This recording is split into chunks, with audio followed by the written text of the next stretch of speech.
This week on RSBANDB Update, GameJam Quality of Life brings changes to Enrage, Portals, and the Rune Pouch, including rollbacks. The quarterly survey check-in raises and answers questions about the road to restoration and what players are excited for. Also, a league skilling update.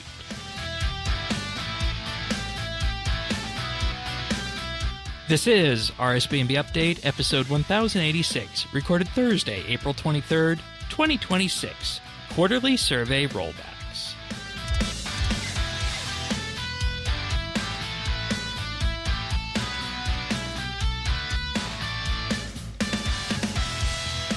Hello everybody and welcome to another episode of RSBANDB Update. This week it's just me and Pernasius here. We're going to be discussing some GameJam QOL stuff, including Enrage scaling, quiet world hopping, boss portal sorting, and a rollback that, you know, just makes the eyes water. Just makes the eyes water. And plus some that was not a good one. No, it definitely. And you can see why they did it, and I know there was a lot of screaming about it, but I mean, I'm sorry, if they didn't roll back, it would have destroyed the economy. Especially with runes. Let's be real here with runes. How much impact there would be on that. Exactly. But of course, this podcast would not be possible without our experienced tier Patreon members.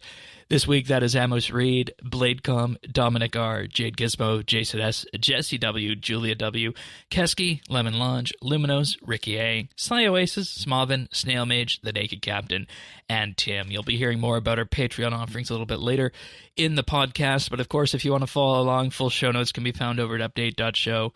The Friends chat can be found in-game at Bits Bytes, and of course, we have the community Discord over at update.show/Discord. So let's just go in and go through some of the QOL stuff that arrived this week. And one of the big things I think that everybody had been asking for was for a while was being able to jump into the Enrage bosses, specifically Telos, Glacier, and Zamorak at any point that you wanted. And now it's there. You can select a predetermined Enrage or enter in your own number as you see fit for this. This is something people have been asking for a long time, and it's just a nice QOL thing.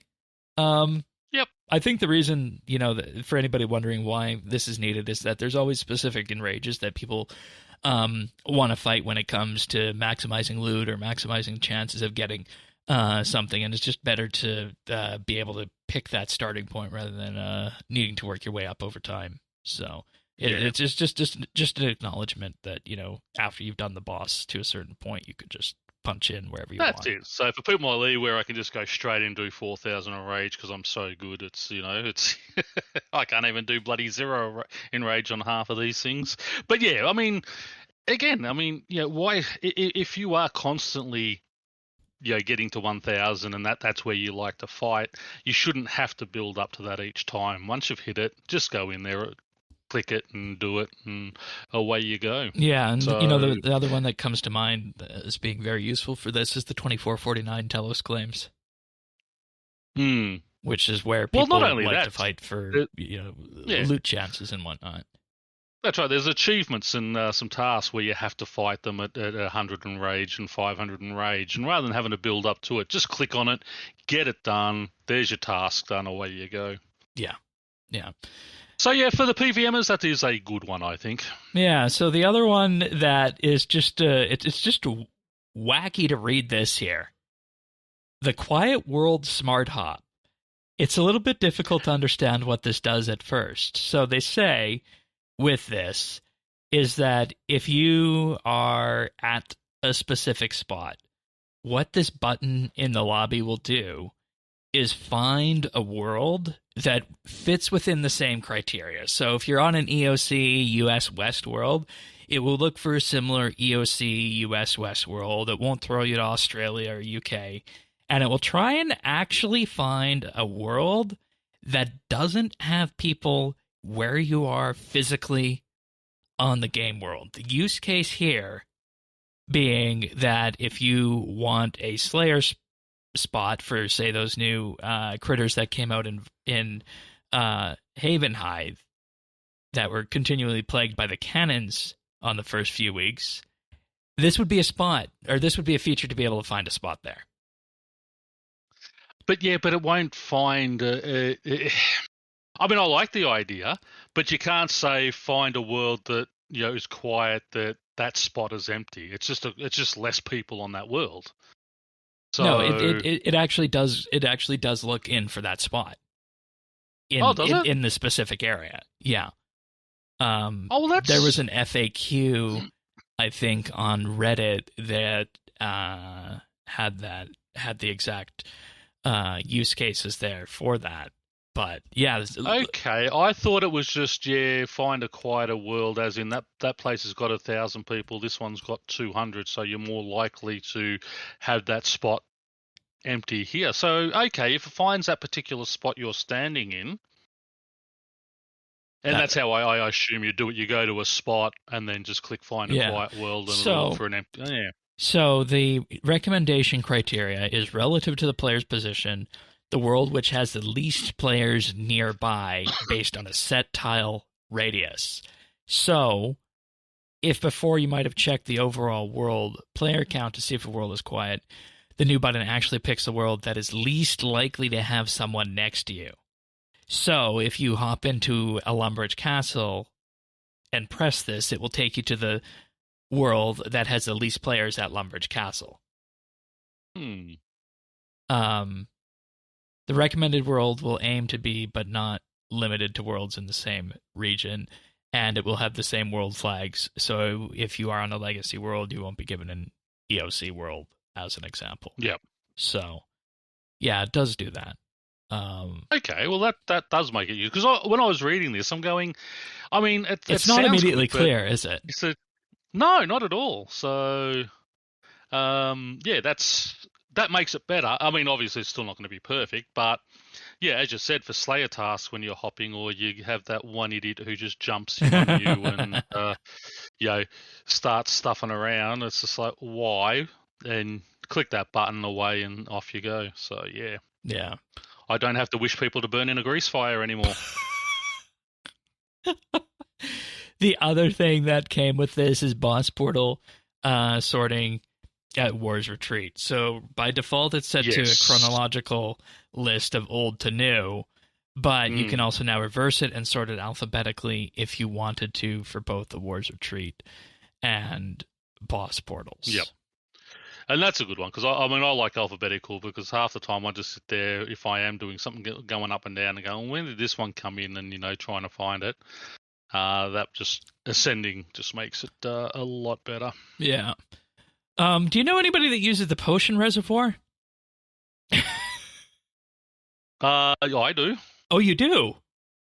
Yeah. Okay, I've never seen the. That's the one you fill with your 6 dose. And then it auto sips when it's time to carry on. Yeah. I quite often, if I'm just AFKing a Slayer task, just for my overloads, like when I'm doing those ones down in Zamorak's hideout, the Seekers. Okay. The Gazer, the Soul Gazer, the bigger ones. When I'm down there, I'll just chuck on one of those, and that way I can just watch the screen, but I can sort of be semi-AFK folding, washing, or watching a show, and I don't forget to take my potion. So, and also great when you're doing dragon tasks for the anti-fires. The anti-fire. So yeah. Okay. Yeah, no, I use those quite a bit. Okay, because I just had never, I guess maybe I don't play AFK enough for that, but I've just never seen the utility for this myself. But it got a device status line this week, so it will now say whether or not the device is on or off. Simple. Yeah, because if you do go out of combat, it turns itself off, and you go back in, you may have forgotten to click it back on. So. Yep, okay. Device status on. Yep, that makes it easier. Again, not a big thing, but just a nice little quality. And like I said, part of me is I knew something like this was in the game. It's just it just never crossed my radar as being something I'd be interested in having. Yeah. No, well, half time, because you go back, you go, now, have I drunk it or have I not? And so you're sitting there and you've got a minute left, but you want to go do something. So you click it to see if it's on or off, and you take a sip of potion, and you can waste a minute or two, obviously, of your potion by doing something like Oh, that. okay. So, yeah. All right. Again, not life changing, but just a nice little quality of life one. Fair enough. Fair enough. Then we get to the increasing of the rune pouch capacity. Yeah, this is a really good one, wasn't it? Yeah, a few things about this. So, players have been asking for the same rune capacity to be added to existing rune pouches, and with this, you are now able to store up to 2.1 billion of a type of rune in your rune pouch. This necessitated a rollback because with this, a number of players were logging in to, quote, untold amounts of runes in their rune pouches. And the examples here given: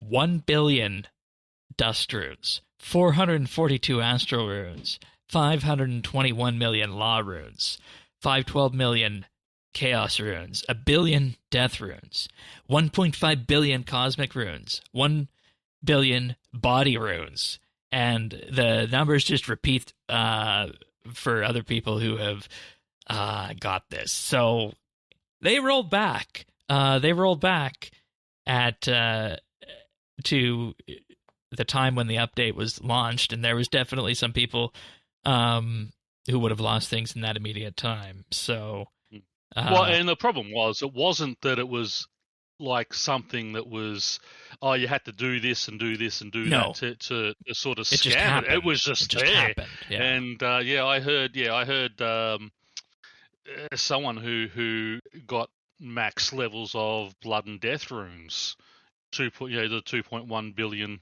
of each of those. So it was like, hey, that's all right, I like that. And then the rollback happened. But it's something that had to happen. Obviously, it's never nice to roll back a game, but yeah, it would, as we said, it would have just decimated the economy, and especially the rune economy. Yeah, had they not done something. And there had also been a report with this update this week that as a result of this, the death cost had went up by an amount. So a death that was normally a few hundred K was around 6 mil.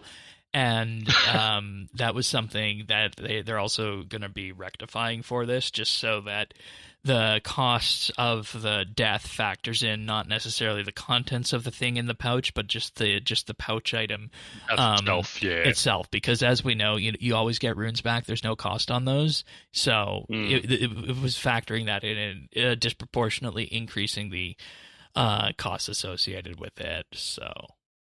Yeah.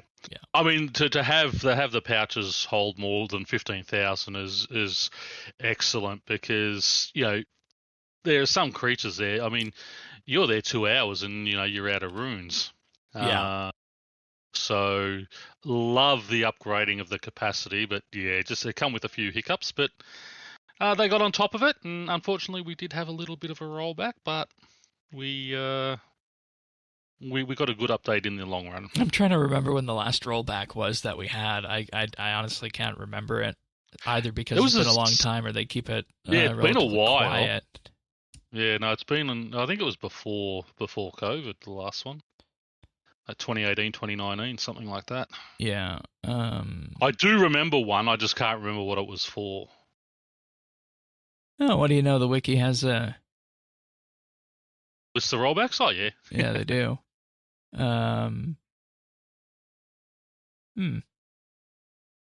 Yeah, there really weren't that many of them in recent times. I think the biggest one before was probably the dungeoneering one that allowed runes to have increased XP numbers on them, like they do in dungeoneering and in the surface world.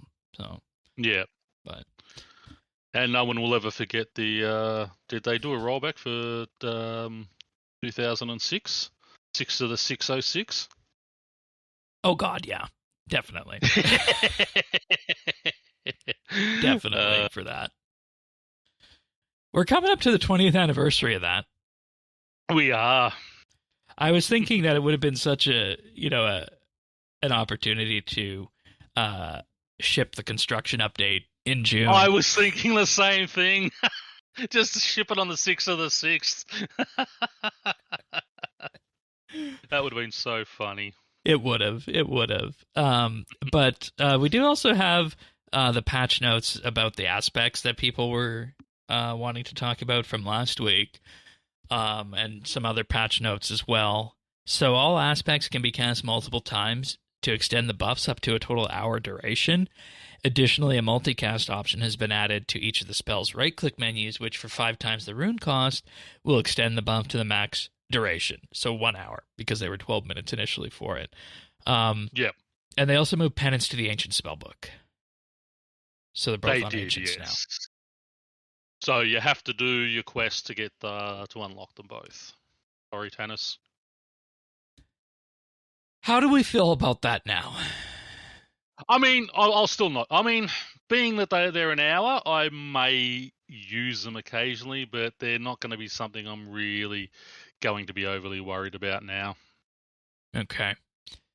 I still think it was the wrong way that they did it, but hey, it's their game.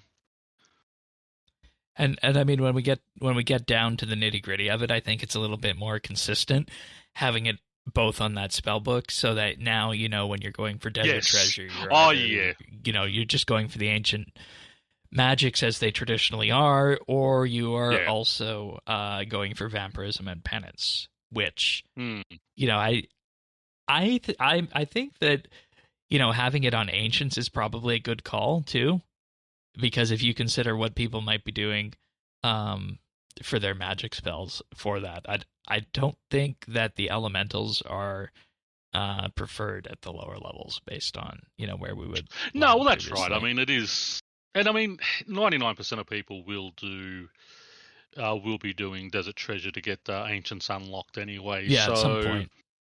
Yeah, it just means it's not going to be available to lower levels as the aura was. I mean, again, I still think they could have done something better with it, but this is what we've got. So, doing it for an hour. What I do love about that is my animate dead is now an hour as well.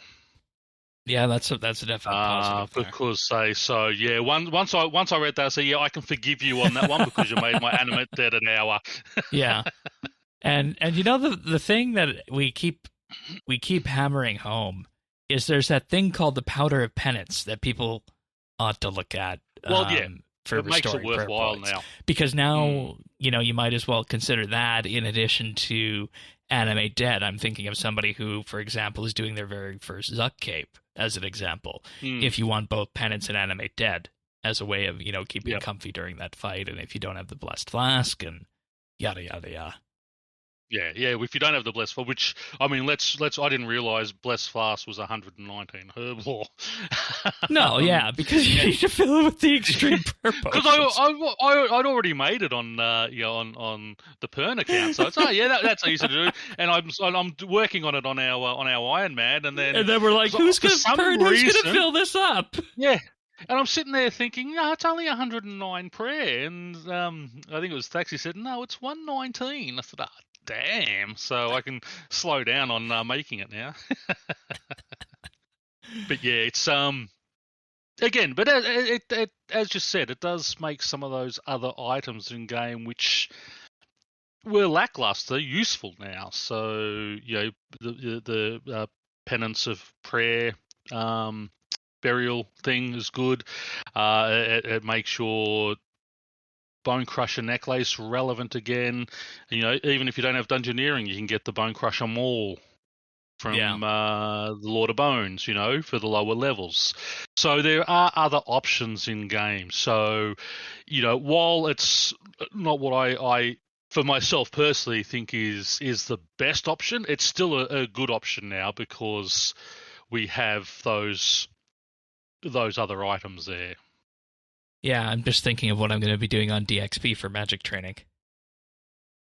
Because I was using penance a lot in the wilderness for that, which I'll probably do because I wasn't taking too much damage I was for going to that, say, but yeah. might as well just take the ectoplasmator and the demon I horn was going to say, necklace for ectoplasmator and too. demon horn, and bang, and away you go.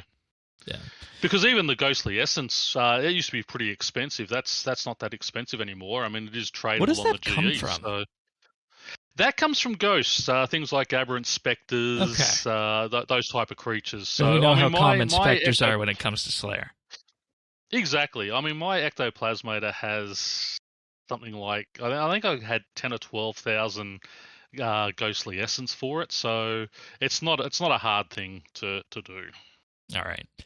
Good. The boss portals in War's Retreat now allow free-to-play players to access the Ivar boss encounter. So what that is that's basically giving the free-to-play players a little bit of a taste about how PVM is done on the members' worlds. And a bunch of changes here that really do deserve their own separate subheading for the fish farm activity on Havenhythe, because players can now use fish on the food hatches to specifically only add the fish or algae of the type to the food hatch. The fish farm XP yield per catch has been adjusted for each fish type. Pools on the fish farm now generate more fish per run. The required number of fish to start farming the swordfish pool has been increased. Players are now informed that Maya will unnote and note more types of fish, and they added a buff icon explaining what the pool synergy effects are for that. So, a bunch of changes there that came in this week for the fish farm that I think really did deserve their own separate heading, because when we were looking at that initially, we had been questioning exactly where this was going to come into use. Yep. And now we have the idea there for that. So and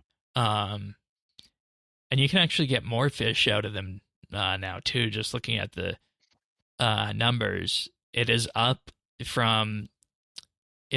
to 60 lobster, up from 40, 50 swordfish, up from 30, 40 shark, up from 30, and 36 giant crayfish, up from 28 for that.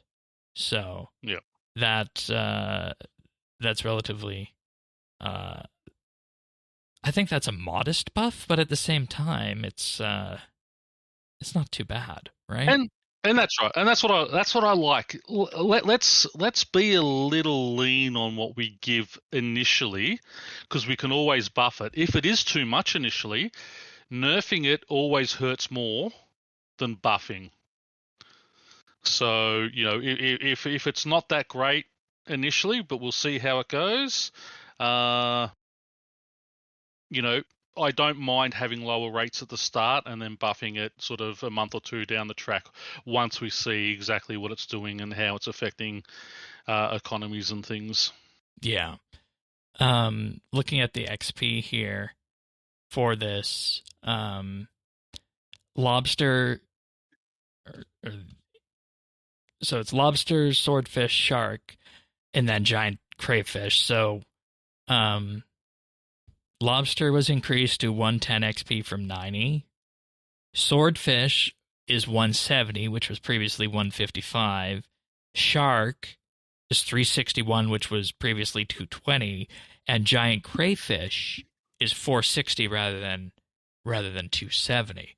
So if we look at, for example, a regular raw shark, that gives you 110 XP normally. So it used to give you double that at the fish farm, but now it's about 3.3 times the amount of XP as regular. Yep. So I think we need to redo some numbers on this to see exactly where this comes in for fishing XP, because it's a faster fishing rate than normal, and now the XPs were also buffed on this. I didn't look into the XP rates on here this week, but I think that this is something that somebody should probably look into to see exactly where this lands, because this was just in the patch notes here. It didn't garner much fanfare as to how the numbers were changed. But when you're looking at, in some cases, a more than a 50% buff in XP, I think that's worth looking at the numbers again for that. So definitely, and it'd be and it's another variation on fishing, earning XP. So rather than just sitting there throwing your rod in or your net in and such, so it's a good little update and a nice XP there. So again, can't complain. Yeah, and that was one of the things that definitely came up in terms of what people were saying when the update launched. This is just that there was they felt like there was no reason to really go there because of the XP. No. And we said that if you're looking for actual food, then that's why you go there. But beyond that, there really wasn't much of a reason for it. So exactly. But alrighty, that's it for the patch notes this week. Nothing too crazy there, I don't think, but definitely something to write home about. Normally we don't say it's things to write home about, but definitely when you consider the fact there was a rollback this week, that definitely got everybody's eyebrow perked up for that. So, but I'm going to thank some Patreon supporters right now, and then after that, we're going to go into the other bits and bobs for this week. So, starting off this week, I would like to thank Alvaro L, Amos Reed, Arvids L, Bladecom, Chilbura, Dominic R, Duramax, Forceful Turd, Gila Fleur, Imperialis, Jade Gizmo, Jason S, Jesse W, Julia W, Keski, Lemon Lodge, Luminos, Matt Man, Mighty Myth, Michelle M, Mike Wings, Mongrath, Parnassius, Ricky A, Robbie D, Samuel FL, Sanguine RX, Scott DS, Shirt Pants, Oasis, Smavin, Snail Mage, Tabby, The Naked Captain, The Dabbing Goat, Tim, Ukulele Steve, Woody, Zant, and Zazacon. Patreon.com/RSBANDB. Thank you so much, everybody, for allowing us to do what we do here each and every week, each and every month, and so on and so forth down the line, whether it be a monthly bit, the community nights, the fun little extras that get mailed out to a selection of the Patreon members. Thank you so much for allowing us to do what we do here. If you want to support the podcast, you just go to patreon.com/RSBNB. There's 3 tiers to choose from. We have, starting for as little as $1 a month, you'll get a special thank you in our show notes each and every week, access to the monthly bit library, which includes 93 monthly bits now, and voting rights on upcoming monthly bit topics, which by the time you are hearing this one this week, the next monthly bit poll will be out. You can go and vote for that, patreon.com/RSBNB. Then we have our community tier, where for the $3 a month, you'll get a VIP rank and a special Discord channel, plus a monthly shout-out at the top of the show and high-quality stereo versions of the podcast, amongst other features. And then we have our insider tier, where for $5 a month, you can get a weekly shout-out on the show and access to our expanded clip archive and outtakes. And with that, you'll also receive the RSBANDB Update Christmas card at the end of the year. Patreon.com/RSBNB. Thanks so much, everyone. Thanks, guys. And that's only as long as Canadian Post is running. That's right. We were derailed, not last Christmas, but the Christmas before. Okie dokie. So, a survey, the quarterly survey check-in is here. I'm just going to go down the list here. So, they run these surveys quarterly, and you are either emailed them or they appear in the launcher. I don't think this one appeared on the news post, if I'm remembering correctly. So, here we go. The overwhelming majority of respondents came from players aged 26 to 35, while a strong number of responses, 59%, indicated that the age of their RuneScape account was over 11 years old. There's no surprise there, is there? No, mine's 15 years old now, so... unfortunately, as we've said, that they haven't... They're not bringing in new players. It's basically... They've got an old player base, and even a lot of those new accounts, I think, will be sort of old players making a new account. Yeah, they said the biggest group, 37%, indicated an account age between 16 and 20 years old. Yep. Well, a good number of respondents had said they started playing in the last 3 years, with 16% of those being this year. So 16% Yep. in the last year out of 74%. And again, I am am wondering how many of those are. I mean, they say haven't played, but yeah, I haven't played in 20 odd years, so I'll just say yeah, I'm a new player because it's a different type of game. I do wonder how many of those are sort of players from 10, 15, 20 years ago who decided to log on and give it a go. Yeah. They say the age of respondents is a strong indicator of the likely demographic makeup of community players that engage with us. Yeah. Under 26? 5%. Probably. No, that's exactly what they've got there. It's on their age list. Oh, they 18 published... to 25, 5%. Oh. Yeah. If you go down further, you see it all. They've actually got graphs. So, yeah, 26 to 35 represents the biggest, it's 71. 36 so to these 45, are the people that just grew up with the game and never left. Pretty much. 46 to 55 is 4%. I fall in that group. 56 to 65 is 6%, and 66 plus 3%. Over 3% of players are over 66 years of age. That's sobering, just to see such a spike there for that. Well, yeah, I mean, when you look at it, you've got 9% of your player base over 56, and 5% of your player base under 26. And they say that, you know, what the writing on the wall here that Pern and I are just getting to is that they say a significant number of our community, including players and team members, have grown up with RuneScape. Yep. Started playing over 10 years ago, likely in our adolescent years, and have just stuck with the game through into the late 20s and 30s. Guilty. Yep. Well, yeah, I didn't even know about the game. I was 40, and just a friend, we were playing games online. She goes, "Have you ever tried this game?" And so made an account. She handed me some armor and weapons and showed me around a bit, and I just fell in love with it. Then this is actually quite fun. It came at the right time because they just banned online poker in Australia. Oh wow! So I was looking for something to do because I was big. I mean, I was making $5,000 or $6,000 a year playing online poker, and then they just took that away from me, and RuneScape sort of filled that hole, and I just never gave up. They said that it is encouraging to see an upswing in account age of players starting out with RuneScape this year. This is a strong indication that the integrity-led changes are either attracting a new player base or a player base that played previously but is returning to the game as part of the year of restoration. Yeah. And that's it. They've got to take that as a bit of a positive, and hopefully that will continue. Account age this year at 16%. Let's hope that does grow year on year. I mean, obviously, we have to wait and see.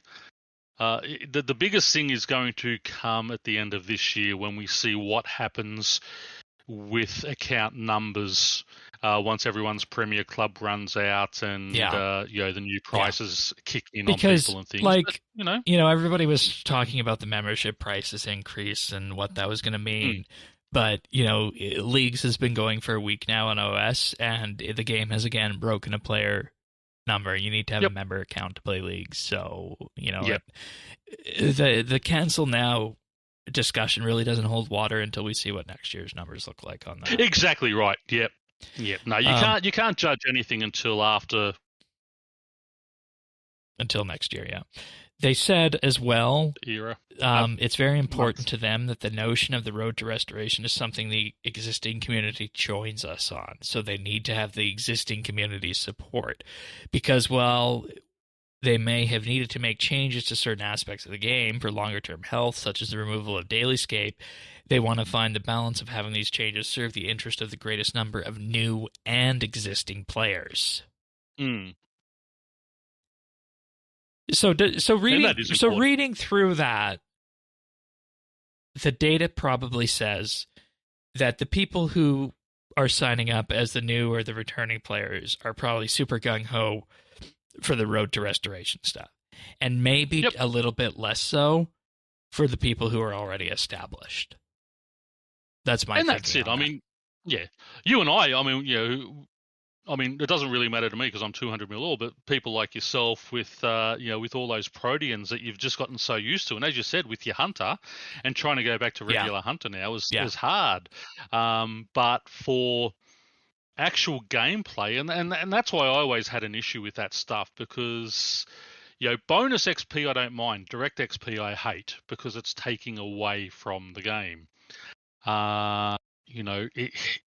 Everything needs to be earned. And if you can earn it at double pace, that's fine. But if you're just, remember like the old days when, remember effigies? Before they put a limit of 5 on effigies. Yeah. People used to just bank effigies, and that was how they got their, they'd run their rune crafting up to 90 or whatever, and then just open effigies. Exactly. That's the way it was done. And, they fixed that, and now they're fixing this. It took them a little longer to do this, but hey, it is a good thing. I've always said short-term pain for long-term gain, and I am hoping that it does work out that way. I have a good feeling about it, but I also come from a business background, and people's emotions do come into these things a lot. And it's like it's like I said, the quote unquote poll was to remove Treasure Hunter, but we didn't have a choice in the rest of the year's roadmap on that. Yeah. So that's why it's important, I think, that they highlight that they need to have the existing players support as well. Yeah. They also said that a large portion of respondents preferred reading or following conversations over actively contributing, and 63% of respondents enjoyed actively contributing to RuneScape community discussion. The answers did highlight that they still have work to do to make the RuneScape global community a place where truly everyone feels they can participate. So what that means is you have your few very loud areas, the subreddit and Discord primarily, and there's a boatload of people who are just completely outside of those two bubbles. Yeah, they forgot the SH in Reddit. But yeah. And they want to create more opportunities for people to share their feedback. But I do like that they acknowledge that there is, it is a very loud, smaller base on those platforms, and that they do want to. You can listen to that vocal minority, but it's a silent majority that you need to keep pleased. So it's good that they are acknowledging that, and they do understand that while they can take direction off Reddit and Discord, those vocal people, they aren't the be all and end all. Yeah. In particular about RuneScape's direction and upcoming updates, with this being the removal of Treasure Hunter and then the Road to Restoration updates that have followed. And what they said with this, if they review what players are most excited about in the coming months ahead, they can share the following highlights. The most anticipated content updates are Havenhythe Part 2, the remastered content updates, which we know one of them is going to be Dungeoneering, we don't know what the other one is, and then player avatar joint with the POH rework and 120 construction. Yep. Those are the top 3. Now, when it comes to the Road to Restoration updates, plugin support with Grand Exchange improvements is tied for number 1, followed by visual updates decluttering, and then, sit your butts down for this one, endgame balancing joint with mid-game balancing, number 3. What? Well, of course. You need to have mid-game balance to lead you into endgame. Well, I'm not like I'm just a little bit shocked because of how the early game rebalance went with thieving and all that. I mean, yeah. And I want to say again, something I said in Discord this week in response to last week's episode discussion. I think a lot of people are saying that the mid-game and end-game rebalances are going to bring lots of nerfs. Oh, yeah. After reading into, what their goals are for the road to restoration and, replacing treasure hunter stuff, I'm not entirely sure that everything's going to be nerfs. I would not be surprised to see some buffs in both these updates. No, they'll be they'll nerf some, but they'll have to buff others, and it's going to be great to see how they go about doing it all. It's the other one that's on there. That's just like API plugin support. People really want that. And is that like what this RuneLite is? Yeah. Basically, yeah. RuneLite but official. Yeah, cheating. I mean, it is. I'm sorry. I've always said these things are cheating, but god damn, it's good. What has been your number one we'll get into the one we've been doing after on this, but what has been your number one plugin that's blown you away with RuneLite stuff? Just things like, where it pops up and it's telling me how many more logs I need to cut to get the next level. Or what I really, really loved is rune crafting was going to be a hard one for me to train those early levels. Then I discovered Arceus Library because there was one of the tasks was find a library book and hand in. Hey, I'll go have a look at this. Well, they give you a book that you can put on Magic or on rune crafting, and it gives you, I think it's 5 times your level. So early rune crafting, I was only getting, sort of 10, 20, 30 XP, but I mean, that is multiplied by your 8 times multiplier. So I think there was 10 I had to do on one of the tasks, hand in books, and I think I ended up doing 20 odd, but I got to 42 rune crafting. But because the thing tells you where the book's going to be. Yeah, to try and find the books initially, I'm sitting there going, what the hell? And then someone said, it was actually on the wiki. It said, use the helper. This is on the official wiki. So I thought, what's that? Current library. Okay, turn that on. Okay. Let's have a run around and look. And you pick up 3 or 4 books, and then all of a sudden it goes bang, there's a flashing light. It's over here.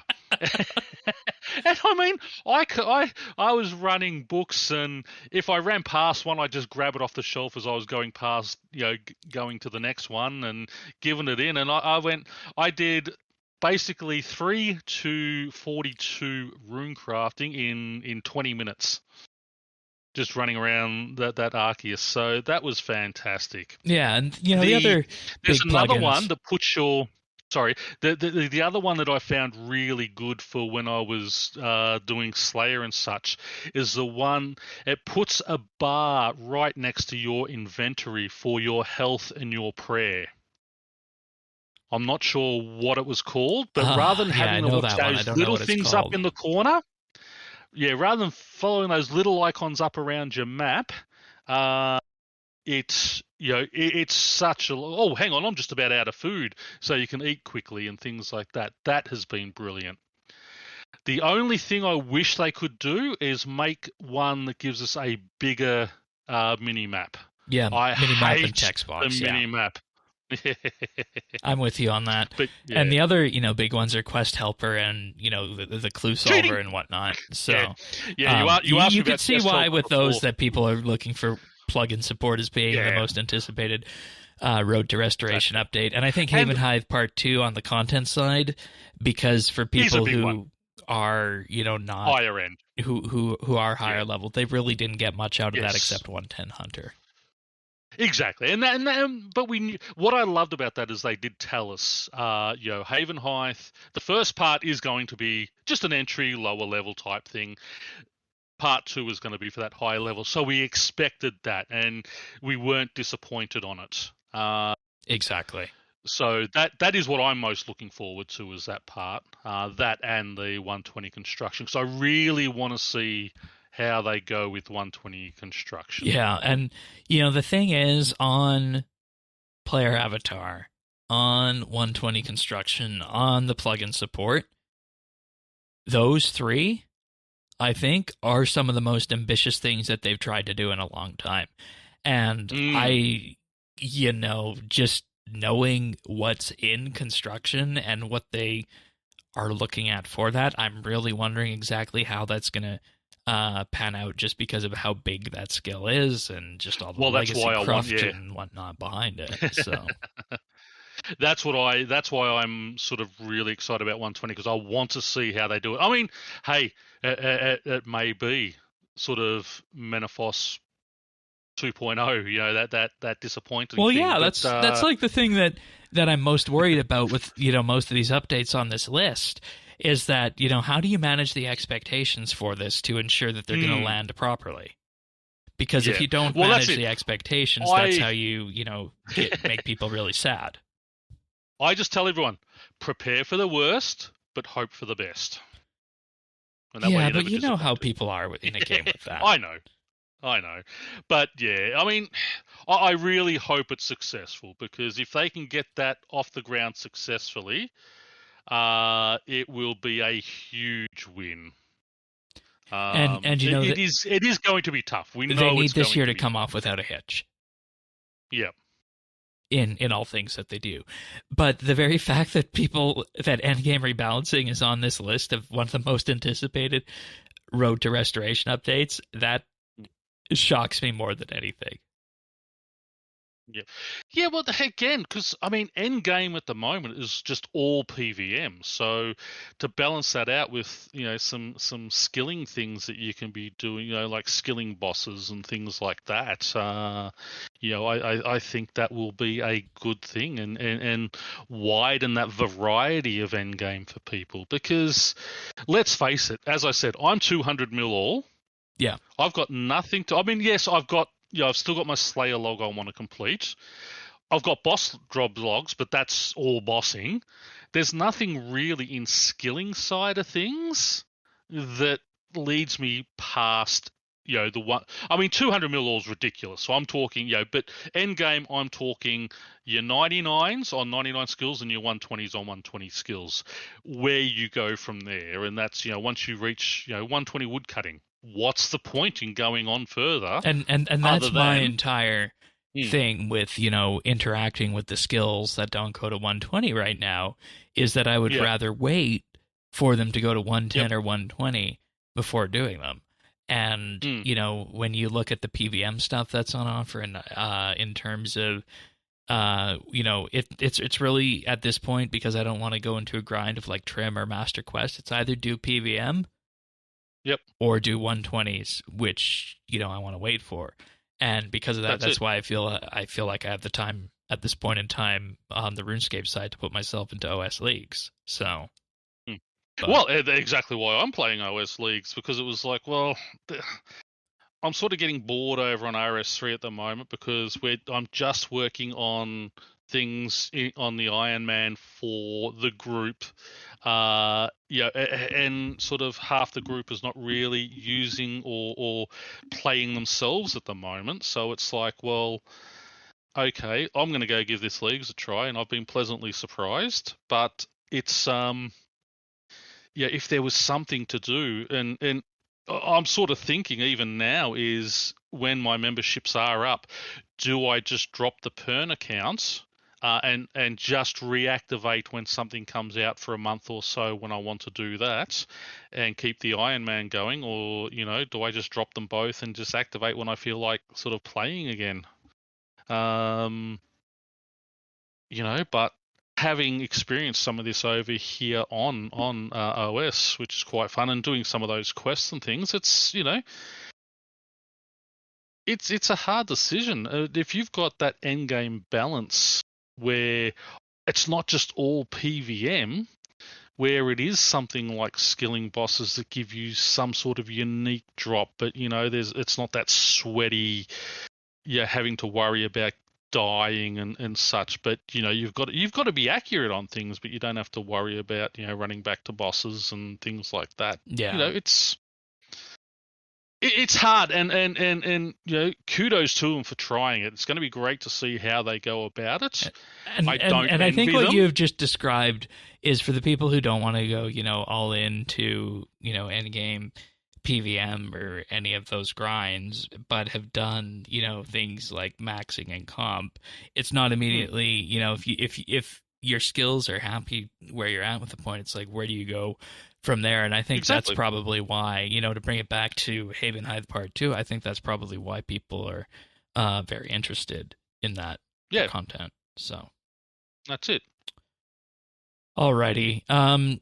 Of course, they also asked about DXP events. Of course. So we have a DXP starting very soon in May here with this, and there's a lot to go through on this. Starts May 10th, runs to the 10th, but with this, they were questioning where double XP would sit as part of the RuneScape experience. So with the upcoming May double XP, they looked at tweaking the format and length, and the survey results helped guide the decisions that they made. 81% of players responded saying that they participated in at least some DXP events, while 28% reported participating in every DXP event. And the results were done in such a way that 64% of respondents were largely satisfied with how DXP was as it was there right now, but they still did want to tweak some of the balance towards integrity related things on these to retain as well the satisfying elements of the event. So the upcoming DXP event will be the same 10 days as before, covering 2 weekends. You'll have a total of 48 hours of DXP that can be used during those 10 days. You can pause it at any time. The daily login incentives will be removed. Thank you, I think. I think I say thank you for that one. Well, yeah, that fear of missing out that everyone sort of has. And again, most of those incentives were things from Treasure Hunter and that anyway, so it makes sense that they take that away. Also, DXP tokens can be earned, but this will be the final event in which you can get these tokens. Future events will not offer the double XP tokens, and the move is linked with the general shift away from the double XP store, which will be explained as follows. So the store will be reactivated with a smaller number of items, and the key shift is to remove integrity-breaking items that the store previously offered. The double XP token store will be retired and closed forevermore at the end of the event, so use any tokens before it does. I appreciate the forewarning of this here. I was going to say yes, and this is one of the things we had an issue with. Something they just took away from us. Oh, the aura refreshers and such that they took away. They didn't give us the warning to use all those. You mean the loyalty points instead? Loyalty points, I should say. Yes. I appreciate that they are giving warning on this one this time. So yeah, they say the store and tokens created patterns that are not positive for the long-term game health, so they don't want players to feel like they need to wait for double XP events in order to obtain certain items to the store. Yeah, I was waiting for a few of those. Yep. Items such as the skilling outfit will be available in the store until it closes for good. That's actually what I was waiting for. I was waiting for the necromancy outfit on the main. These outfits are also available in the main game, but we are aware that acquiring some of them through those normal means has been considered more of a chore than it needs to be. So with this, they say, please join the discussion and let them know which specific skilling outfits are having too much unnecessary friction to be acquired. Herb Law. They can do that. Yeah, definitely. The Herb Law one. I remember stories of people burning out in flash powder because of that. Yep. I earned mine in most of mine in flash. No, I needed 2 pieces in flash powder because I'd earned 3 pieces, and I'm just sitting there going, this is mind numbing, and it was really frustrating to finish that off. And at the end of the event, tokens will be converted into GP. If you currently have double XP tokens that you'd like to make use of, they recommend using them in this event as the final opportunity. So, I think skilling outfits are the main thing there with that. Yep. With regards to the player avatar, the survey invited open-ended responses rather than hard data, so they aren't able to share anything on a graph. But they were able to say that there's strong support for improving the player avatar and that the players recognize the skill of what's being worked on. I think that's good. Yep. Some of the most common... Go ahead. I was going to say, again, coming from when I do log back onto RS3 coming from OS, I really appreciate the graphics and avatar on there already. So if they can improve that, it's like, wow. Some of the most common themes are making the player avatar more coherent and consistent, a stronger sense of identity and consistency, and better interaction between hair, headgear, and outfits. No clipping, please. Yes, that would be wonderful. And that's actually one of the things they highlight. Remove outfits clipping through armor and better visuals overall. Yes. I forget what outfit it was that I either earned or bought. But it just one clipped, you bought. I remember you talking about it. Yeah, it clipped through the skilling capes. Yeah. No, I remember you talking about you bought it, you were so excited, and then you put it away because it was just clipping straight through all the capes. I think that might have been the retro Saradomin armor that was redone. Thinking about it now, could have been, yeah. Because that was something I really wanted to look good, but so.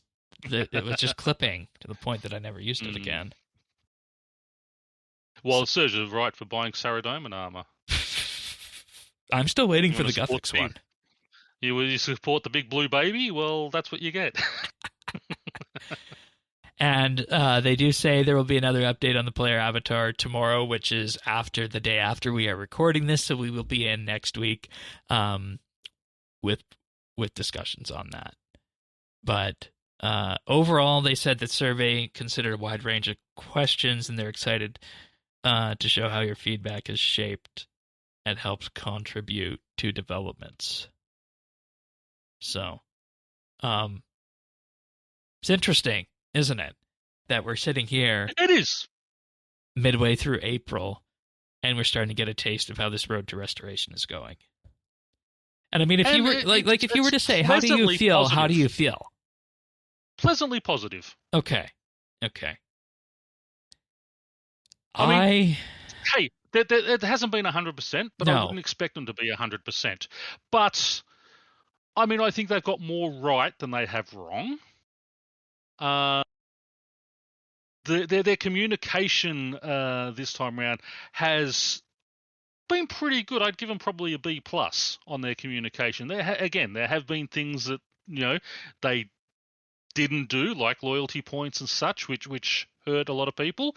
But overall, I think that they have been done. Their communication has been good. They have been listening. They understand it's not all about, we don't all think like Reddit people do, and they are trying to get a wider input rather than just that sort of vocal minority. They are trying to include everyone, and that's why I always encourage people, you don't like posting on Reddit and that type of stuff and doing all that stuff, please do their surveys so that silent majority voice is heard.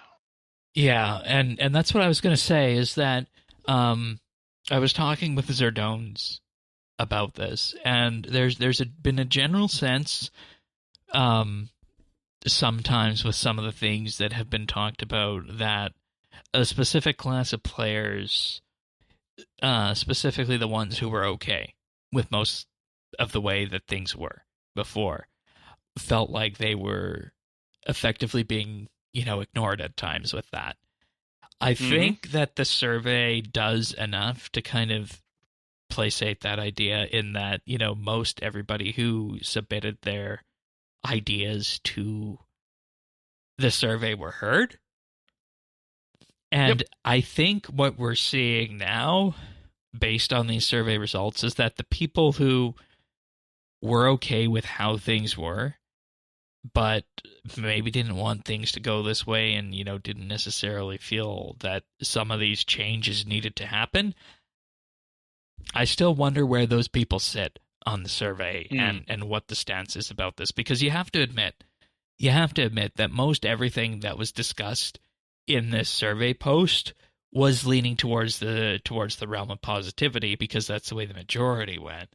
My big question going forward is, what do you do about the people who, were existing players or people who, had lapsed and are not 100% sold on the road to restoration idea?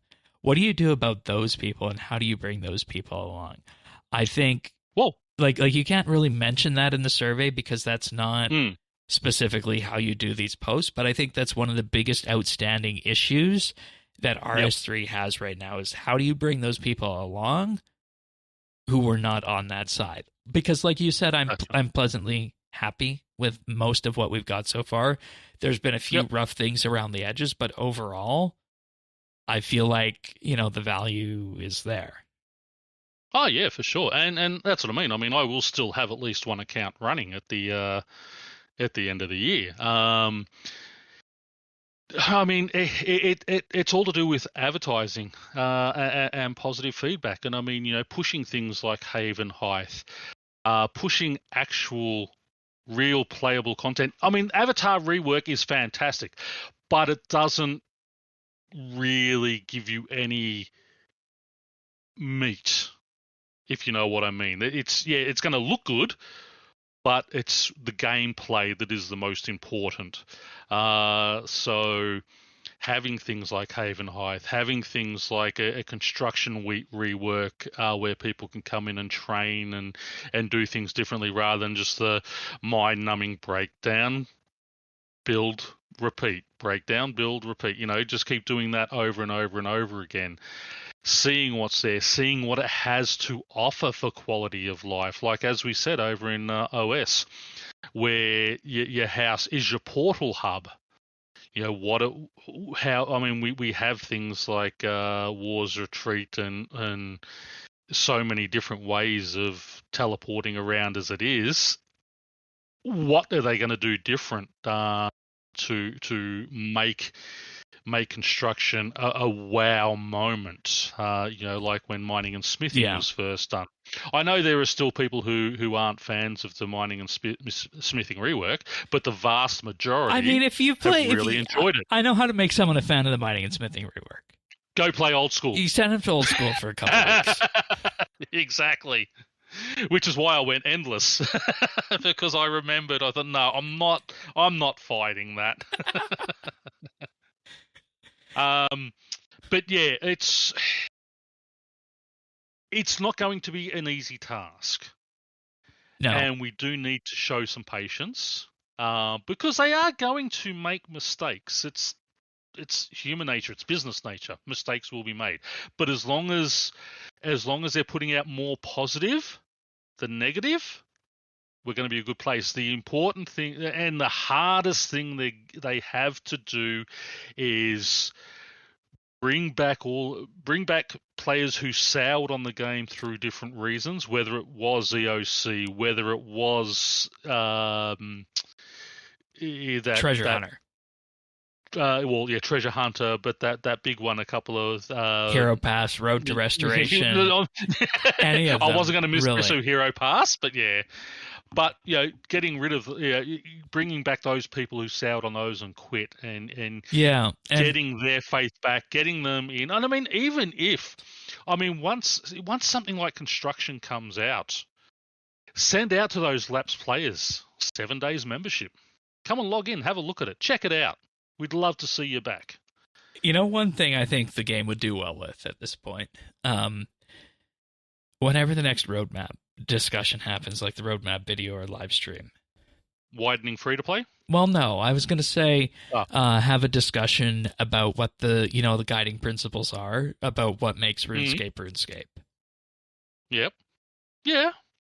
Because I feel like everybody knows offhand, what the guiding principles of OSRS are, but I feel like we don't know what the guiding principles of RS3 are after the removal of Treasure Hunter and the start of this integrity era. Yep. So I think that would do everybody well to have an idea about that. So. Alrighty. Well, I think the next time we'll probably see a roadmap reveal is probably RuneFest in early October, which tickets go on sale on April 30th at 4 p.m. BST, which is 1700 Central European Time, 11 a.m. Eastern Daylight, and 8 a.m.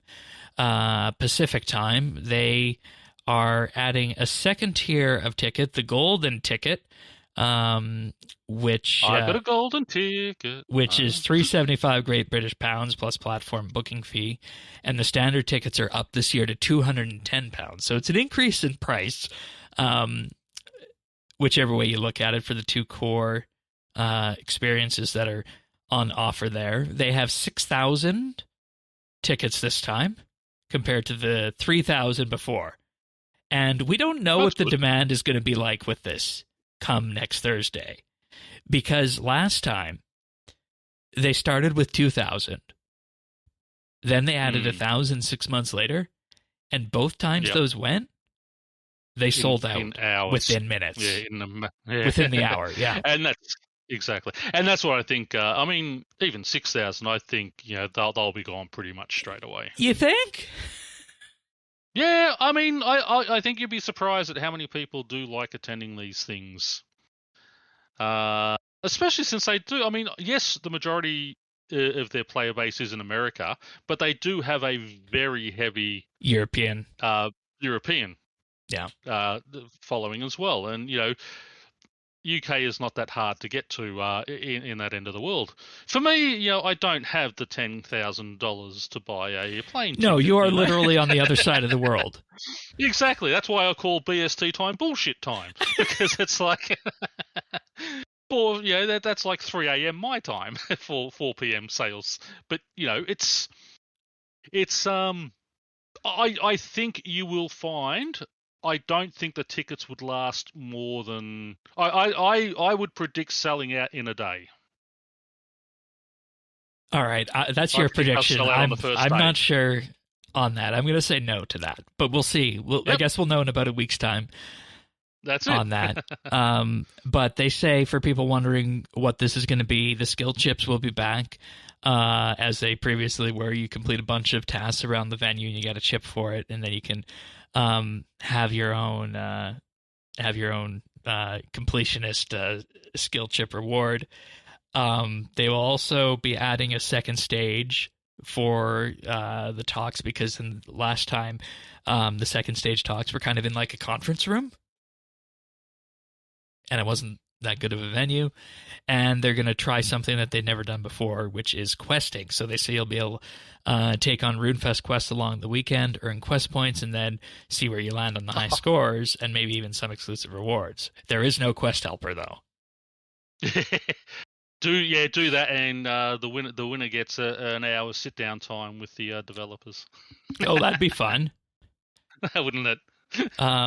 For the people who go for the golden ticket, this is an upgraded goodie bag featuring RuneFest Gold Trim Rune armor figurine by U2s, never to be reproduced or resold. You'll also get early access to the merch store, a 15% discount on all merch, and reserved seating at the front of the stage, and priority booking for LAN sessions and meet and greets. Love those shirts and tops. Yeah, and those are pre-orderable too, so you can get your name printed on them. So how cool would that be? Just have your RuneScape name right across the back, so people know who you are. Yeah, and you know what the thing is that we never really put too much emphasis on those, because we always went with the Clan Quest contingent, and Clan Quest does their own thing like this as well, where you get a T-shirt or a hoodie printed out with your own RuneScape name on it, if you're involved in that. So, but yeah, they go on sale on April 30th. RuneFest is on October 3rd through the 4th at the NEC in Birmingham. Let us know if you'll be attending. Love it'd that be chip box interesting as well. to know. Yeah, the skill chip boxes are really neat. If we had video, looks really if we had cool. video this week, I'd grab mine from last year and show it off. But we don't. We might do that next week if we get the cameras up and running. Yeah, that might be an interesting thing to do. Just go over what the past year's items looked like, and then showcase it out. So, alrighty. Well, how has leagues been going? Quite good. I'm starting. I got to my well, technically fourth area, but second unlock.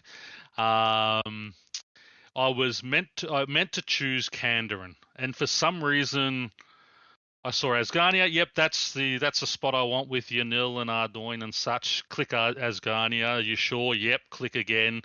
Go to Yanil. Hang on. Why am I in Falador?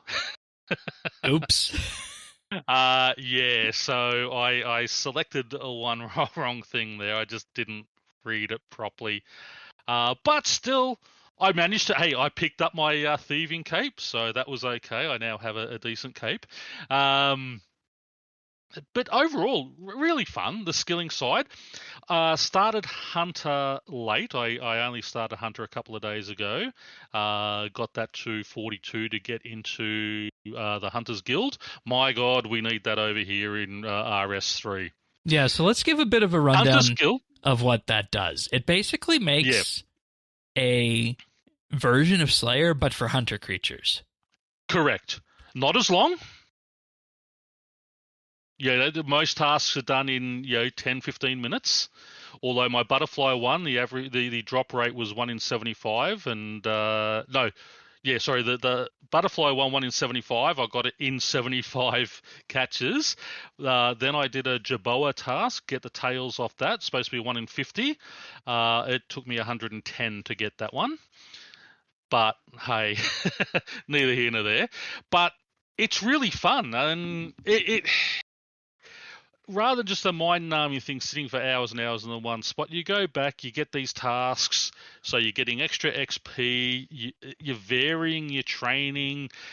It's really good, and as I said, we need to make guilds great again, and doing something like that, it makes the skill more interactive. I was hoping you'd come to that. You'd come to that point choosing Corund as well as your region, because you have the Farming Guild and the Woodcutting Guild. Yes. I've got the Woodcutting Guild was fun, doing the redwood trees and all that type of stuff. I haven't really explored a whole lot more there, and I haven't been to the Farming Guild yet. I've just done a little bit of tithe farming. I've got to do 100 of those seeds down there, and I've done 50. Again, I'm not the type who'll sit there hours and hours and hours. So, I like to mix up what I do. But isn't it great? Isn't it great that things like the guilds are useful in that regard? Yes. And that's what I mean. Even the Crafting Guild here. I mean, again, our crafting guild, they did the update which made it sort of useful again, but before that update, there was no real reason to go there. But this guild, it's useful and those type of things, and it really is eye-opening. Slayer, unfortunately I started Slayer before I unlocked the relic. So I got a task of 180 fire giants. 3 hours to do 180 fire giants. And it was like, are you kidding me? It was so mind-numbing. It just reminded me of why I love the OC so much. See, that's the thing, is that you can play OS. A person can play OS. But there are just so many little things like that I find about, OS that remind me of things that have been improved in RS3. And this is an RS3 podcast, so I'm allowed to say these things here. That things like that's it. I mean, the mining and belts. smithing on RS3 is greatly improved. The tool belt on RS3 is a happy quality of life feature, and when you get to Slayer and EOC, yeah, it allows us to be way more powerful. And there's questions around that power, and there's questions around how combat has developed.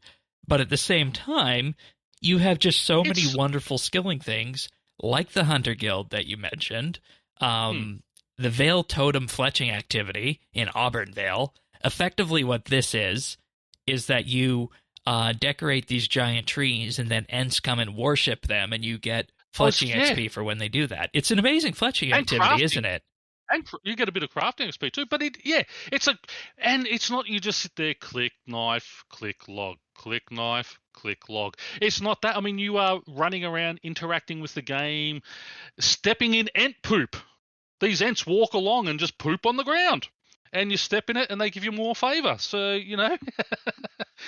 they're just, these type of things are just really fun activities. And, I would love to see more of that. Oh, I just hit 99 wood cutting. There's 200 points. Thank you. But yeah, it has been an eye-opener. I've always, I laugh and it's tongue-in-cheek how I pick on OSRS because it's not a bad game. I call it the official private server. But it offers a wide range of different activities and such that make skilling fun. And that's what I want to see come across to RS3. Just all the different things that they have. And now do you see why so many people were comparing Havenhythe to Varlamore? Yeah. Because they wanted Havenhythe to be like Varlamore was. If you basically take that entire... If you take the Civitas area and then the Savannah area just to the south of it, and then the mountain, that was Varlamore Part 1. Yep. And that had the Hunter in it. That had the Coliseum for high-level PVM stuff and whatnot. And when you look at what Havenhythe had, you see why people inherently compared Havenhythe to Varlamore and why it was on that comparison scale. We talked about why I don't think you can compare it.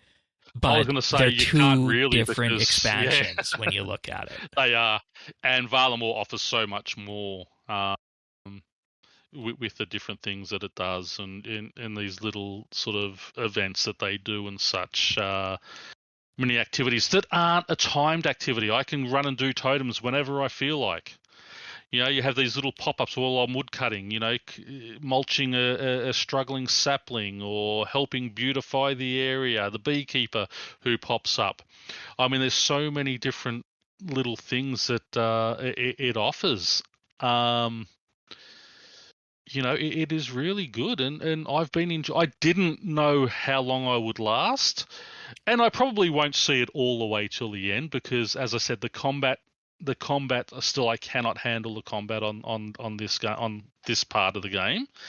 But overall, it's the skilling side I think is really, really good, really fun. All the different options that it has and different skilling methods. These guilds, tithe farming. It offers such a variety of skilling methods that, as you say, aren't a vertical stack. They're a horizontal line. So you can do that, or you can do that, or you can do that, and you're not losing. And that gets to my concern about making RS3 dynamic like that, is that I don't think you can do that sort of horizontal gameplay on RS3 without severely nerfing or curtailing the progression rate XP on the game. At the high level, which I don't think would fly. Oh, well, that's right. Yeah, Animal Farms destroyed farming on RS3. Yeah, well, we talked about 2 weeks ago how I shut down the farm on the game, and I'm doing the last level conventionally. So. Yeah, that's right. I mean, I've barely grown a thing. I think I just hit 109 farming over there, and I've grown a handful of herbs. I've never planted a tree. It's I always said that should have been the 99 to 120 part of the skill, but again, we're stuck with it now. It's there. They can't change anything like that. But I do think you would need a severe nerf to do something like tithe farming over there. But this is their opportunity to start looking at things like that with construction, with the rework and such, and things like that. And as we go forward, Construction's actually a good opportunity because if you are putting in a new POH, you can put whatever XP rates you want on it. Then really exactly right. the only things you have to balance for construction XP in the game are the fort and construction contracts. Yep. Because the fort is too overpowered for construction. But again, it was what people were expecting, and it's right. And it gets down to a fundamental idea is that for level 100 to 120, should 2 million XP an hour be acceptable, or should it be slower?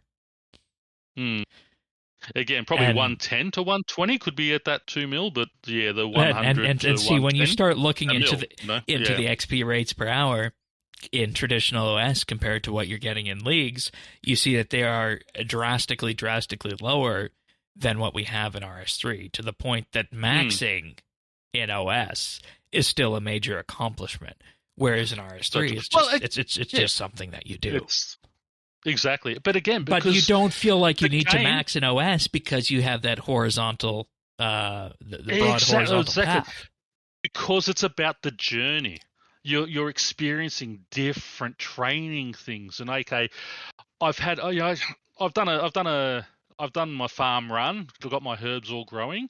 I want to kick back and I just want to do a little bit of, I want to do some extra farming training. I can run across to tithe farming and do that type of stuff there.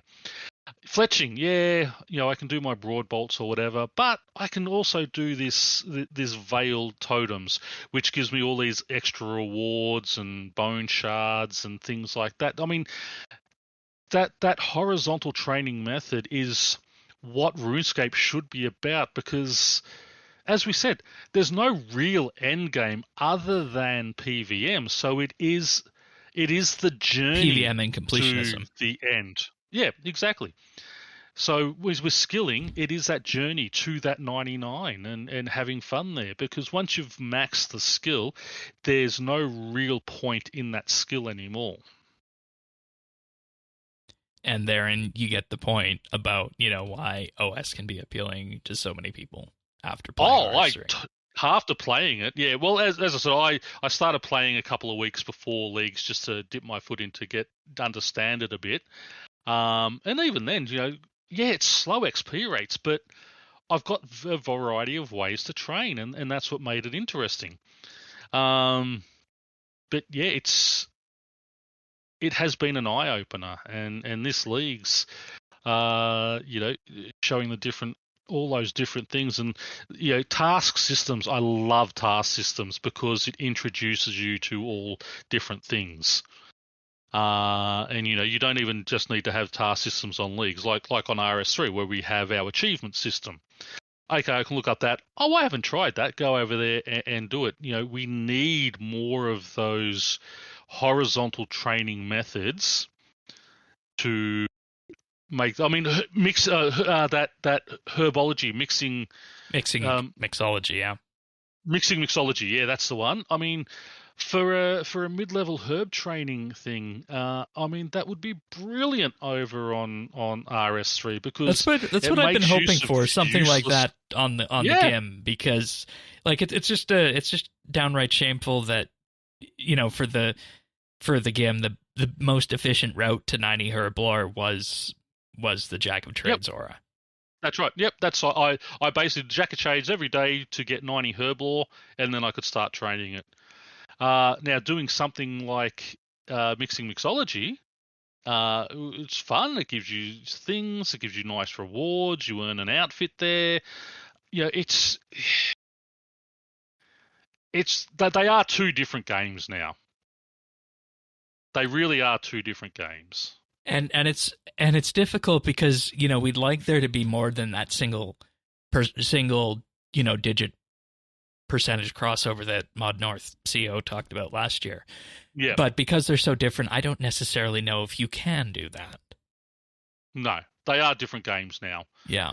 Because the XP rates in RS3 I mean, the majority of the XP rates are ridiculous. You know, I was, after the last leagues, I was sort of on Tannis' side about increasing XP rates, but I mean, really, it's not necessary, because if you have good gameplay, you don't need high XP rates. Case in point with OS. Yeah, and I was going to say, and that is exactly what OS offers, is great gameplay. You know, and a variety of different ways to train. You know, even Hunter, they've got Angler Fishing Hunter, where you can earn Hunter and fishing points together. I haven't tried that yet. You know, I haven't done that either. Yeah, there's some tasks coming up for that, but you know, I'm interested to see how that goes. You know, it's just, it really, coming back to this made me realize what I fell in love with, you know, 15 years ago when I first started this game, is that progression, is that journey towards leveling. Yep. Yeah. So, yeah. And you know, it's that having that back and forth discussion about, you know, which of those aspects can be brought over to RS3 has made me really, you know, think about where the road to restoration goes with this, and what it means, and what this is going to look like when we get to the end. Because there are a lot of people who are worried that the game would look like OS when things were done. But, you know, the more and more we go down the road to restoration, I don't think that's how it's going to end up. It's not. No. It'll still be its own game with its own identity. But you know, it doesn't have to be a rush to end game. Precisely. Because as I said, RuneScape has always been the journey, not the destination. And you know, I think that there are just so many features in RS3 as it is. See our completionism monthly bid from last month that lean on to that. That's just like, you know, so many people are pushed towards that I question if that's a healthy thing for the game, and if the game would be better off if it were angling more broad like OS does. But I don't. And I think, and like I said, I don't think that they're going that way. I think they're keeping it as is, but just adding that integrity to it. Yep. So, okay, that deviated wildly from doing leagues things. Sorry. Where are you at with relics and regions? So I've unlocked 6 relics. I am 5,800 points away from tier 7, which obviously will be reloaded. Still not sure what I'm going to do on that yet. Area-wise, hang on. What did you take for relics? Did you stick with the plan? Oh, no. No. My plan was Barbarian Gathering. I went Endless Harvest. I think Hotfoot, I stuck with that one. I did choose Map of Alacrity, which I said I was going to do. I wish I had have gone Bank Heist, because with where the banks are and teleporting around, I think for my gameplay, that would have been more beneficial. All right. So saying Map of Alacrity has gotten me out to some of those sort of way out areas that are hard to get to, but I don't go to that often. I didn't choose Transmute. I ended up going Butler's Bell. I've been waiting to hear from somebody about Butler, because I didn't think it was going to be that good. But from what you've said, what you described it as, it's a sleeper. Why? Yep. When I got it day one, basically sent him out to get herbs, bought back all my herbs, basically got me to 59 herb lore. I can go and start training the other things. You know, herbs are a hard thing to get in this game. You know, trying to gather the seeds and then growing them without them dying and such like that. I have no issue with any of that. You know, there are some crafting things, because he also gives you XP as he does it. Yeah. So, you know, I needed 10,000 bowstrings for one of the tasks. So I just sent him out to do that. Comes back, I gain 3 levels of crafting with my bowstrings. Bang, that's done. Brings brought my crafting up to sort of level 80. I think it was a bit of a sleeper. Even the mining. He is a major solve for mining and smithing. I will say that. Yep. Specifically because with the bars, if you don't have something like Giant's Foundry and Desert for XP or the Blast Furnace and Fremennik. Yep.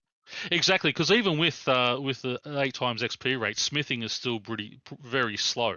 Unless you have Tyrannin, but more on that in a moment. Well, yeah. So he's fixed all that. I'm at 92 smithing just from stuff that he's done for me. Wow. Okay. I've done a lot myself as well. Yeah. But him getting the bars means I don't have to mine them and things like that. He can also do construction. With planks. Oh yes, he can do all your planks for you. That's sort of later down the track. The planks. I forgot. Oh yeah, I'll be getting construction XP off that too. So yeah, that was. I'm glad I went that way because Reloaded, I can do transmute, and I think transmute's going to be better for more end game rather than where it was for me. Yeah, and see the thing that I can say with transmute is that it's made like getting rune ore early very easy, getting high level logs early really easy, getting bones early really easy. But I don't know if I'd take it later on based on that, unless there's absolutely something on some of the transmute tables that you're absolutely looking for item wise that you can't get elsewhere. Yeah, well, mainly sort of I'm looking more at the rune crafting side of things and dragon stones and such. Right. Okay. But again, I am going to see where I'm landing on all that. But see, Butler's Bell. I mean, I haven't mined a single runite rock yet, and I've got over 500 rune bars that he's done. That's just astounding. Okay. Yeah. So when my smithing, because I'll have to do, I'm at 92 smithing, so I've got to get 99 obviously to make myself a rune plate body. But he's out there getting all that. I can just smith it all up, and bang, I'll have all my stuff there. So I think Butler's Bell was a bit of a sleeper. Yeah. All right. What'd you do for tier 5?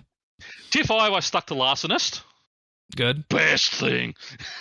and see money and gems, and I mean, if I do go transmute, I mean, I've got so many gems, I'm not going to be able to transmute them all. But again, just the XP rates. I mean, you sit at a gem stall and you're getting over 6,000 XP. Every game tick. I mean, I needed that. One of our tasks was to pay the guy at the Brimhaven Dungeon 1 million GP to just unlock it completely forever. Even though I've got the map of Alacrity, which takes me inside, it was an 80-point task. So I went and pickpocketed wealthy merchants for half an hour and had 1 million GP, so I could just go and pay him. And if you take Tyrannin and you get to elves, that's gonna go up by a factor there as well. Exactly right. So yeah, the Larcenist was fantastic. As I said. For tier 6, I went culling spree. Sadly, I did take one task before I did that. 180 giants, but yeah, that you've heard that earlier. So now I can choose. And with culling spree, it gives you 1 boss and 2 tasks to choose between. So it offered up the giant mole, so I took the mole. Got to kill 5 of those because that again is another task. So happy with that one. And yeah, that's sort of where I'm at there. 10,670 points overall so far. So it's 58:30 till my next relic. I've completed 342 tasks and I've got 108 tasks left until the next area. And knocked out a couple of quests too, just a couple of the ones in Auburn. Fun little quests, and I know. I'm enjoying them because they're the frog different. one. The frog ribbiting tail, that was fun. That was their version of our duck quest. Since we're on the topic of quests, yes, and you have access to it immediately, I don't know if you want to wait until you get there on the main, but if you have the opportunity because you have Corrin unlocked, go do Garden of Death. That's second one I've got up tonight. Oh, perfect. I can't wait to hear what you have to say about that one. Yeah. That is probably my favorite OS exclusive quest. I did the their murder mystery one as well. Yeah, what do you think of that? That wasn't bad. Okay. I mean, it wasn't, I'd give it a solid, 3.5 out of 5. All right. But yeah. Fair enough. But it's But I've been enjoying doing quests I haven't done before. Again, it made me realize, it made me remember why I fell in love with RuneScape. And that's exactly that's exactly the same feeling I had with OS when I was doing it on the main as well. And it was just a point until the nostalgia ran out that things started to get a little rough with that. Again, on the combat side of things, right? So no, yeah, combat. They need to do something with their combat. Like with my hill giants, all I did, I took down a load full of prayer flasks, and just sat there and ran out of prayer. Just click that, keep the protect melee on, and you don't take any damage. But you're hitting every 1.2 ticks, or 1.2 seconds. It's just bang, bang, and watching splash. 1 point, splash, 3 points, splash. Oh, nice! I got 6 points on that one. Well, you're supposed to put points into the packs, but I mean, even that's no. I mean, hit points. No, I know. I'm saying that if you had packed points, it would make things a little bit simpler. But it's not necessarily like there's no real easy way to get started in Snowball in damage this time. I don't think. No, I've got 6 pack points. I don't understand it. I still haven't done anything with them. Yeah. Maybe one thing I've been thinking is maybe I need to get Sirion back at some point here, and we can just do like a combat leagues episode. Yeah, because understanding how these demon pack things work is it's not clear.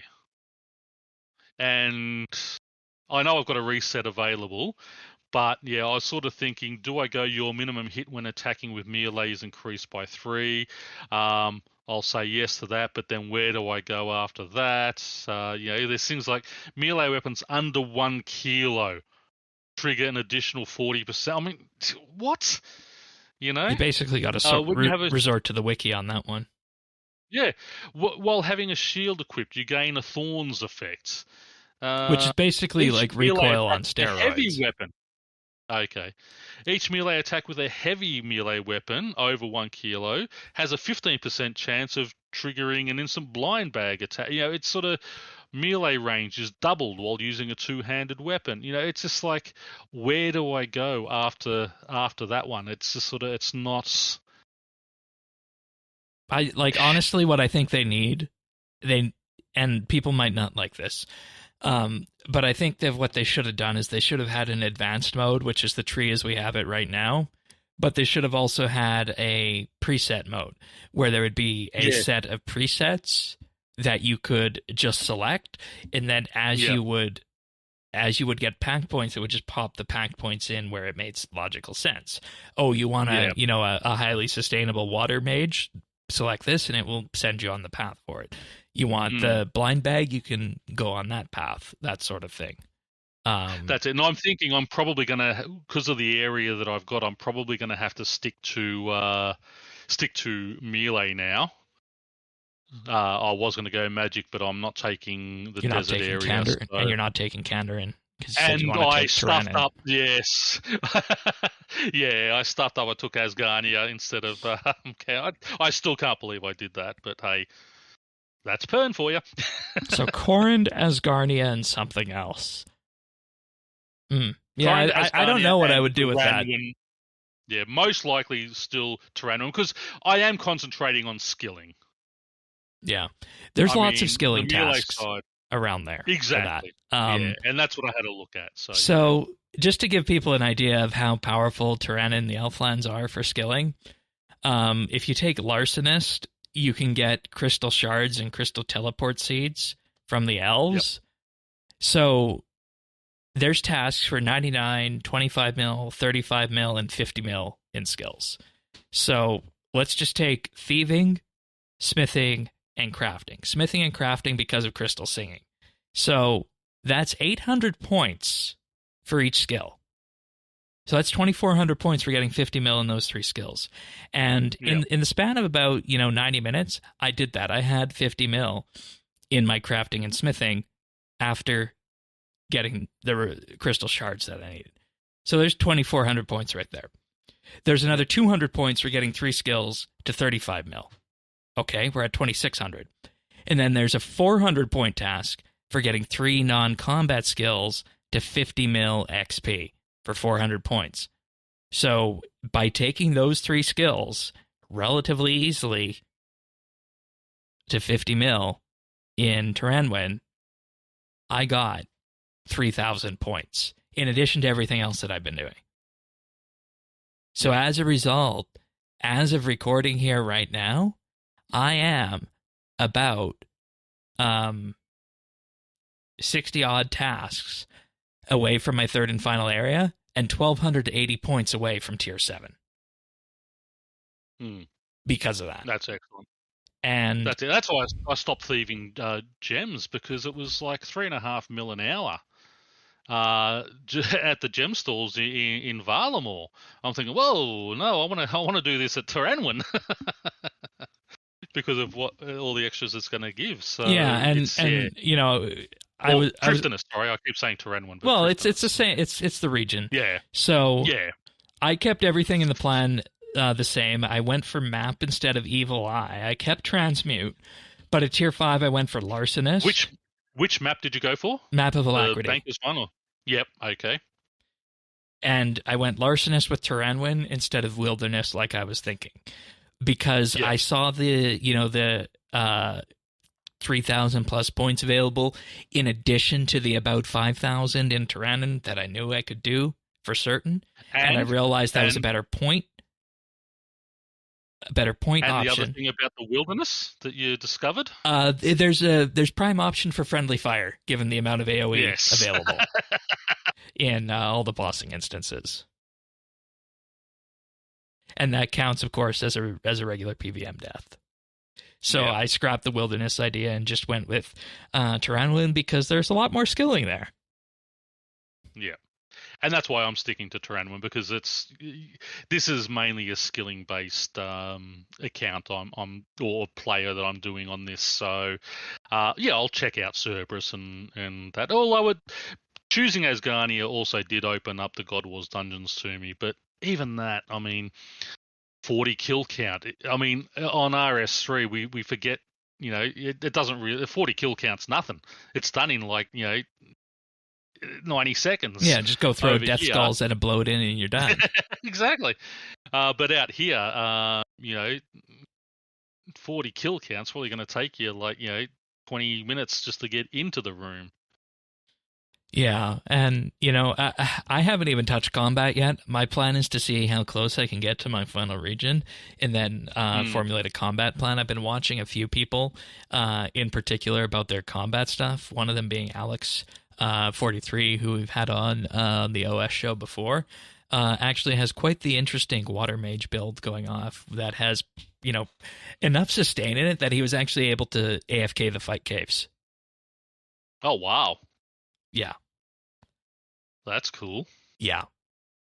So yeah, I got my I just did it at But you could still do that too. The only reason people like Kandarin so much for magic is because of the high end Echo item that comes from the Thermonuclear Smoke Devil, which is 93 Slayer, and the Occult Necklace, which again is another very high level drop. Yeah. So, I mean, you find some magic armor, and you can basically have that build minus the Echo item. So, well, that's it. I can't even get a set of Mystics because nothing in my areas. Oh shit! So I got no magic armor. Oh, actually, no, I lie. I did the quest. The Butler's outfit gives me a +30 magic defense. Magic. Actually, no. I think it was magic defense, not the attack. Don't worry about it. You do have the moon armor, but I don't know if you'd be interested in getting into that kind of PVM. It's basically Barrows ++. In Varlamore, the Blue Moon stuff. Yeah, I was reading up on that, but yeah. But we'll see. I mean, I've done most of my combat at the crystal, the gemstone turtle, which I need because I have to get a dragon dagger as one of the tasks. Dragon defender as one of the tasks. So I need 130 in the combined yeah. with. So. But the good thing about that is those drop rates are apparently boosted, so no grinding like we've done in the past. So, although I must admit, getting the Dragon Defender on my other one was not that hard. It dropped pretty quickly. Yeah. But my plan for the weekend is to consult with the Fabled League's spreadsheet that you guys saw. During the RS3 during the RS3 league, and just effectively run down the list of tasks. So, because what I do is I want you to show everyone that next week too. Yeah, no, I got it. I actually, because we have screen recording ability here for this, good. but I have it. So I basically filter the list based on tasks I haven't done, and then tasks where my skills are meeting the requirement, and then from there I just go pick and choose. And then here I have a list of about how many tasks were there? I think there were 60 tasks on this list that would let me just get points and things that don't require too much of a grind there for it. But it's just a matter of where to start. I think I'm going to start with the Varlamore stuff after the show, and do a couple of the Varlamore quests and just knock out some of those requirements there, and then we'll see where we go for that. I already got the papaya growing in Gnome Stronghold for that, but I basically look at this and I say, what tasks can I do that are not grindy and that I have the requirements for? And then if I don't have enough tasks to reach the next threshold, whether it be points or tasks, that's when I look at the list and I, just filter it by a specific skill and see, like when I got 99 smithing, thieving, and crafting, what that opens up for it. So it's quite interesting with that. But I will say the spreadsheet method I developed for the RS3 League is working for the OS League. And that's actually one of the reasons I wanted to play the OS League, was just to see if this would work without me getting stuck like happened before. And I have to say, this is probably the best start to any league that I've had. Very good. And that you did that spreadsheet using one of the picks of the week from not so long ago, didn't you? Did I? Which one are you thinking? Is that the one? I don't know, one of those. I think it was one of the notes type ones where it did it all. Oh no! This was all done by hand, with calling up data from the wiki and whatnot. Yeah. Okay, fair enough. Yep. But that's how Leagues has been going, and that's just some general thoughts from two RS3 primary players who've been playing Leagues. But let us know if you want to hear more about Leagues on OS, in particular, any side of it. If you do, we can work that in. But with that, we're going to move on to our achievements this week. We have a number of them, starting off with our high score achievements. We have Matt258 with 120 Archaeology on the 21st, as well as 200 mil Agile XP on the 21st. Chimney Lax got 120 Mining on the 20th. Ridgeway also got 120 Thieving on the 20th. Then on the 19th, we have Mel with 99 Necromancy. On the 18th, we have Ormeen with 99 Fishing. On the 17th, we had Black Nexican with 120 Woodcutting. Then on the 16th, we had Lady Claw with 200 mil Defense XP, and Tim 2 with 200 mil Constitution XP. Congratulations all. And moving on to other achievements, we have Juan Peru, who got the Ava pet at 1,303 kills on April 22nd. Also on April 22nd, Lightslot hit the Gemini crafting pet at 46.1 mil. Onto April 21st, we saw Zedones with the Tainted Seed, which apparently is the Scarlet pet. Juan Peru again having a bit of luck there. On April 20th, picked up Nymora's Braid at 768 kill count. That is the Nymora pet. Twin to Ava. Zedones, April 20th with the Gloomfire Bow. Well done there. Juan Peru with Fragments of the Gate pet, 280 kills on April 19th. Been on a bit of a pet hunt, has our one. Lights a Lot again, Prayer Pet at 38.4 mil XP. And finally, Zant hit an inert black stone crystal on April 16th. Well done all. Which he added was right after the show when we finished that up last week. Please show luck again. Well done, everybody. Well done. What do you got for your pick of the week? Okay, this is a show on Prime, so I'm assuming sort of most people have Twitch, so they'll have access to Prime TV as well. It's called Young Sherlock, based on the early life of Sherlock Holmes. It's actually quite good. It's developed by Guy Ritchie, who also directed it, and I am not a big Guy Ritchie fan. I don't think he's done one or two decent movies, but as a general director, I'm not a big fan. But this one is really, really interesting. Actor called Hero Finds Tiffin plays a young Sherlock. Starts out that he's been in prison because he was practicing his pickpocketing and was handing back the... he pickpockets someone and then hand them back their wallets and such, and one guy cracked it and had him arrested, so he was thrown in jail. So his brother gets him out and sends him to Oxford University where he thinks he's going to study, but no, he's just a helper there, but he starts working through. And it's just like an early case. Moriarty, who is basically his nemesis as he gets older, is also in it, but they become sort of best friends in this. So it's that sort of learning about that stuff, where Moriarty comes from, why his brother is the way he is. It just really did well. It sort of concentrates his first real case, murder mystery type case where he's got to work everything out. Shows how he sort of is developing his skills. And Moriarty was a big part of that. It's 8 episodes long, and reason I am recommending it because it did get renewed for a second season. It's been on my watch list, and I we won't all watch know anything. how important it is for a show to get season 2 before starting to watch. Exactly right, because the good thing about this one, though, it does end. So it is based on a series. I'm just reading here. It is actually based on books inspired by Andrew Lane, who did Young Sherlock Holmes, which he based on, obviously, Arthur Conan Doyle's original ones.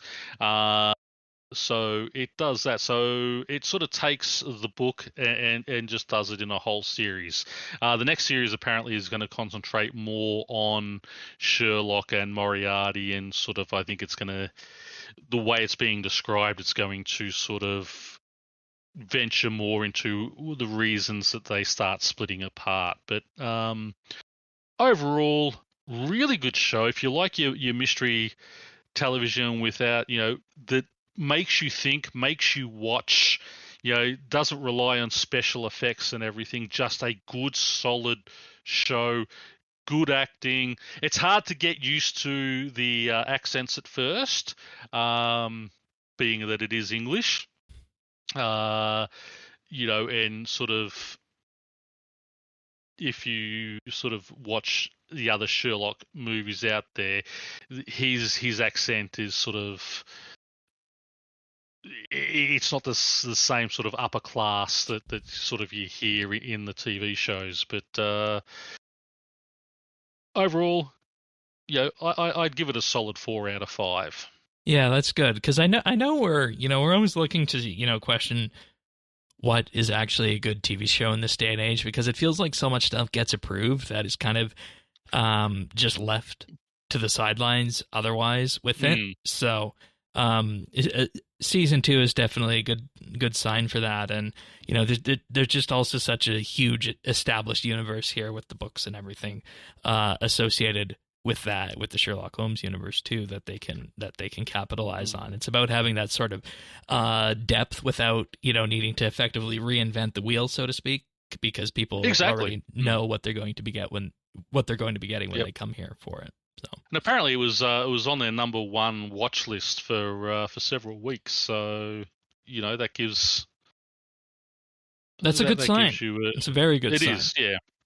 Yeah. It held onto its audience pretty much all the way through, and it is that type of show because, as I said, it's not relying on whiz bang special effects. It's relying on good acting and good storytelling, and that's what I always look for in a show. I mean, I do love my actions, but storytelling is the most important thing in a TV show that you get. A movie I don't care, but on a TV show that I'm going to be dedicating hours and hours to, you want good storytelling, and this actually has it. Excellent. Well, Amazon Prime, if you want to watch that, and a link can be found to that over in the show notes at update.show. But that pretty much brings us to the end of this episode. Thank you, everybody, for listening to this one. If you want to subscribe and get these shows as they arrive, just head on over to update.show/subscribe and click your favorite podcast listening service. We're on all the big ones out there: Apple Podcasts, Pocket Cast, Spotify, and more. Just go to your favorite one, get the audio version of the show, or if you want to watch on YouTube, you can go to youtube.com/RSBANDB and do give us a like and subscribe there. It greatly helps the channel out. Liking, subscribing, and even commenting too, just what you thought about the show. If you have any thoughts about the OS Leagues combat stuff, or if you want any more Leagues coverage or the survey and construction, just let us know what your general thoughts are. That always is nice to hear. But Pern, thank you for being here. Always good having you on. Always good to be here. Thanks again for having me on. And with that being said, we'll be back next week for another episode of RSBANDB Update. See you then, everyone. Take care. Happy Skype and all.